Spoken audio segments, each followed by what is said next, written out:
Fight तो कांग्रेस से ही आएगी। इनेलो जो है मैं समझता हूँ कि एक बागड़ी बेल्ट में थोड़ा है, जो चौधरी बेल्ट है ये 40,000 जाट वोट है, जिसमें मेजोरिटी वोट तो मुझे आ रहा है।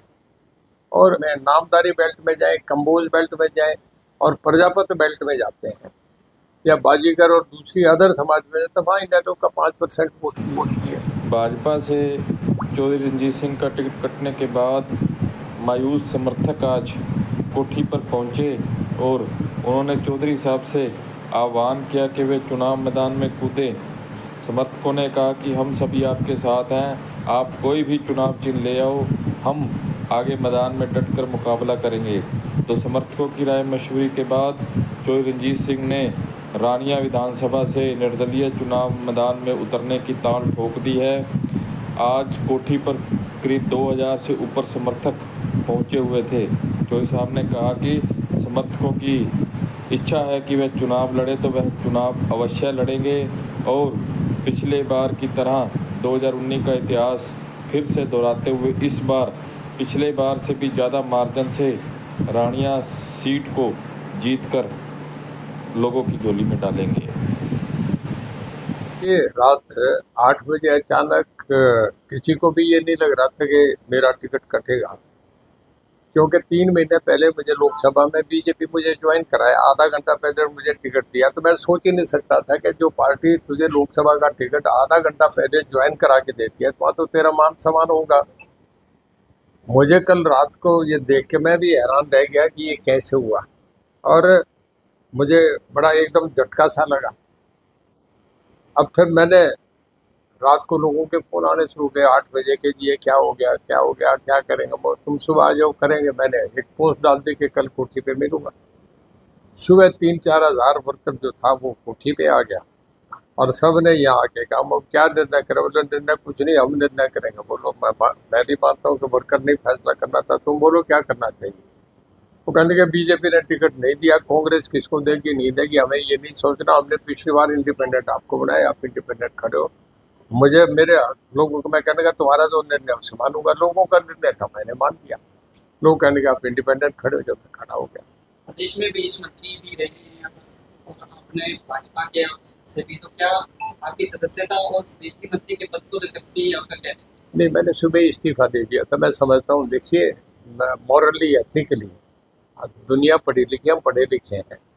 जब मैं विधानसभा का मेंबर नहीं होके मैं 6 महीने रह सकता हूँ। नायब सिंह सैनी भी बने थे, हुड्डा साहब भी जिस दिन मुख्यमंत्री नहीं बने थे उस दिन वो एमएलए नहीं थे, 6 महीने रह सकता है। अब कभी अवतार सिंह बढ़ाना जो देवलाल की कैबिनेट में 6 महीने ऐसे रहे थे, बहुत ऐसे उदाहरण हैं। मैं रह सकता था, पर जब मेरा टिकट नहीं दिया गया तो मैं उस मंत्रिमंडल में कैसे बैठा रहूँ? मुझे एकदम बड़ा अफसोस हुआ कि मॉरली एथिकली मुझे नहीं रहना चाहिए।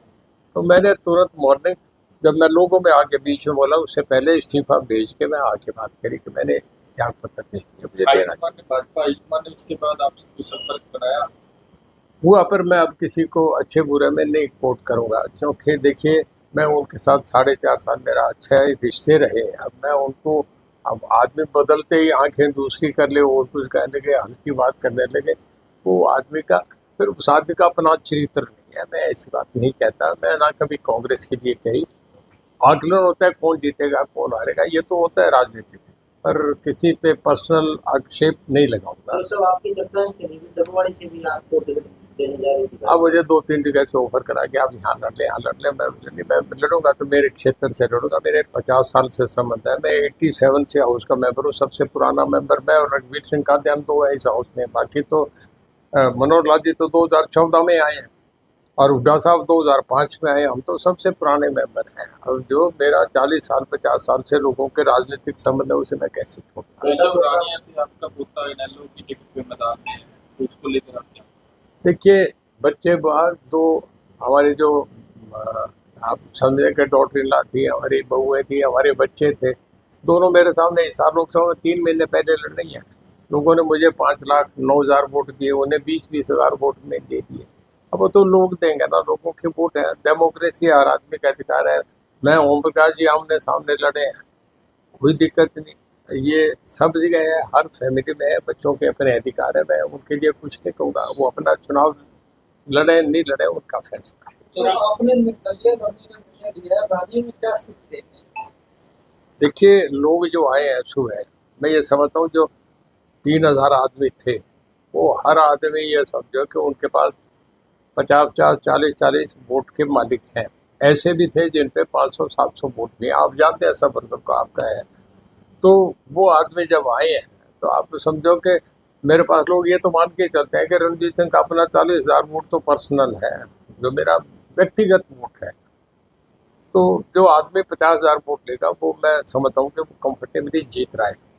पिछली बार मैं सबके जमानते जब हुई थी, मैं इंडिपेंडेंट लड़ा था तब, तो 5 साल में मैंने काम बहुत करे हैं लोगों में। सबसे ज़्यादा अगर 24 घंटे अवेलेबल कोई कैंडिडेट रहा है, कोई विधानसभा में रहा है, तो मेरे ख्याल में मेरे से ज़्यादा कोई नहीं रहा। कभी गोपाल कांटा तो आता ही नहीं था, लोगों में नहीं, टिकट चुनाव जीत के चला जाता था, फिर दोबारा चुनाव नहीं आते हैं।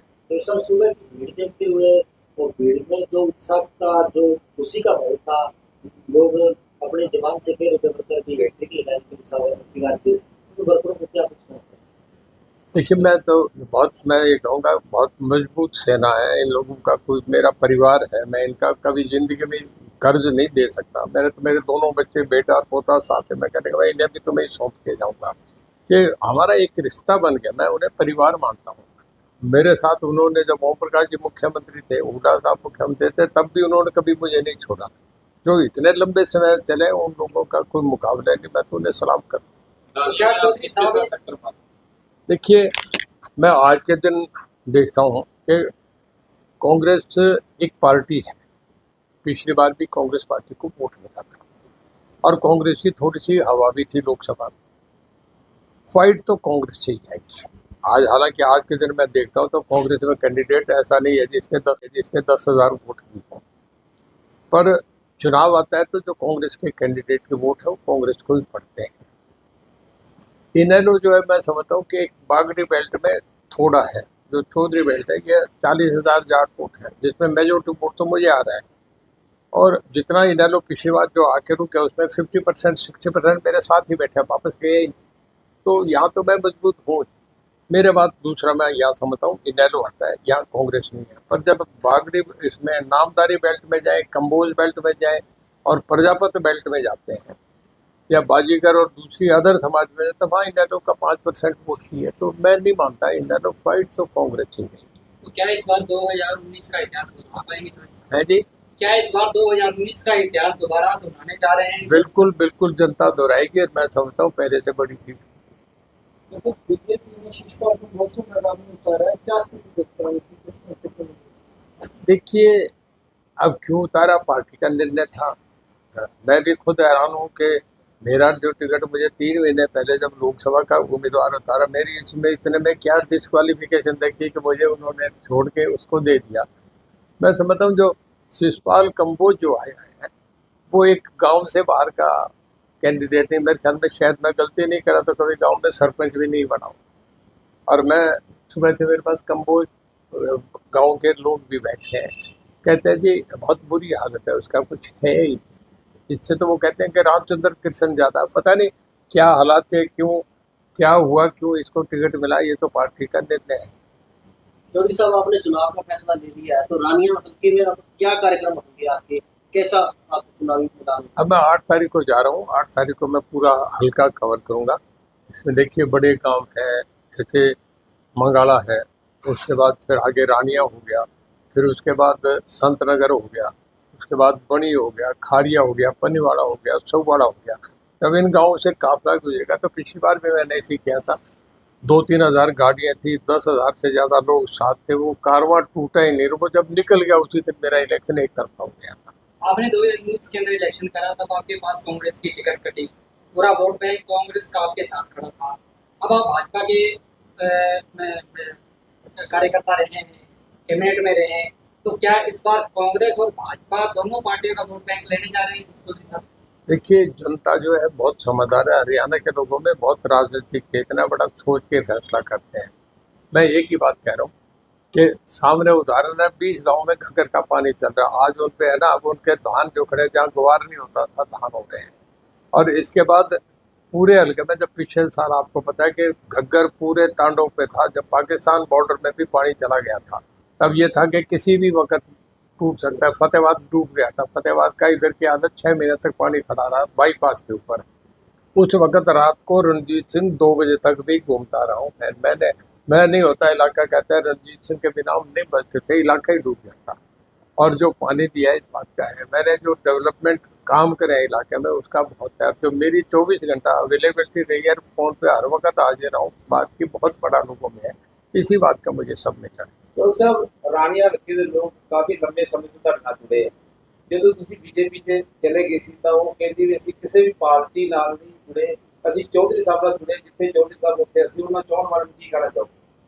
मैं उनका बहुत धन्यवाद करता हूँ। वो ऐसे मेरे साथी हैं, इसी करके मैं जिंदा हूँ आज तक राजनीति में। 50 साल तक कोई आदमी नहीं, जब भी मैं सिरसा में कॉल करता हूँ आपके सामने, मैं खाली मैसेज दे दूँ कि कल इतने आदमी होने हैं तो इतने होते हैं। जब मैं भीड़ करता हूँ तो रिकॉर्ड है, आप सब सभाएं देख रहे हैं ना।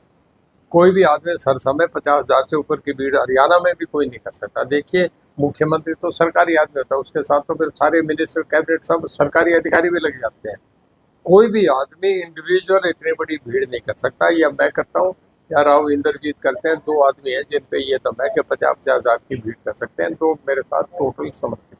जैसे ही आपने रात मीटिंग बुलाने के लिए अपनी फेसबुक पे डाला सोशल मीडिया पे, तो सोशल मीडिया पे चर्चा ही सभी कार्यकर्ताओं ने लिखा चौधरी तेरे थे, तेरे हैं, तेरे रहेंगे। तो क्या आपने क्या संदेश को पिला रखी है कार्यकर्ताओं, जो आपके साथ जुड़ते चले जा रहे हैं, जितने कारवा बढ़ता जा रहा है? देखिए, रात को 1 बजे भी कोई प्रॉब्लम में आ जाता है, मुझे फ़ोन करता है तो मैं उसको, मुझे लोग कह देते हैं यही नहीं मिल रहा रणजीत सिंह, हमारी बिजली चलवा। मैं रात को 1 बजे बिजली चलवा देता हूँ। किसी को थाने में कोई नाजायज कोई तंग कर ले, किसी को कर ले, तो रात को 1 बजे भी मुझे कहता है तो मैं कहता हूँ मैं छोड़ दे, मेरी जिम्मेदारी है, सुबह आ जाएगा। और कोई भी गांव में, कई बार मैं जाता हूँ गांव में, सरपंच ये कहता है, मैं कहता हूँ चल फलान डाली में किसी के लिए अफसोस में जाके आना है, तो कहते हैं कि चलो साहब हम गजब देख रहे हैं कि आप निभाते हैं। बोले मैं गांव का सरपंच हूँ, डानियों में मैं भी नहीं जाके आता। आप हर आदमी, मैं मेरे ख्याल में शादी और अफसोस किसी का भी पूरे जितना मैं करता हूँ कोई भी नहीं। कई बार देखते हैं कि एक दिन में मुझे 25-25 जगह बैठने जाना पड़ता है। मैं पूरा दिन लगाता हूँ संडे का कि सबके बैठ जाता हूँ। तो सब कांग्रेस और आम आदमी ने भी तो अपने कैंडिडेट नहीं दिए हैं और आप निर्दलीय मैदान में आ चुके हैं, तो क्या ऐसी भी संभावना बन सकती है कि किसी पार्टी से आपका नाम तय हो जाए? देखिए, जब तक कोई चीज़ सामने नहीं है उस पर कमेंट करना ये हाइपोथेटिक क्वेश्चन है। इस पर कुछ कहना मेरा नहीं बनता, ना आपका पूछना बनता। आप पे कोई प्रपोजल है तो बताओ। कोई नहीं है ना तो फिर कोई बात है ना, फिर तो अब अंधेरे में हाथ मारने की बात है। क्यों मैं मारूं, क्यों आप मारें?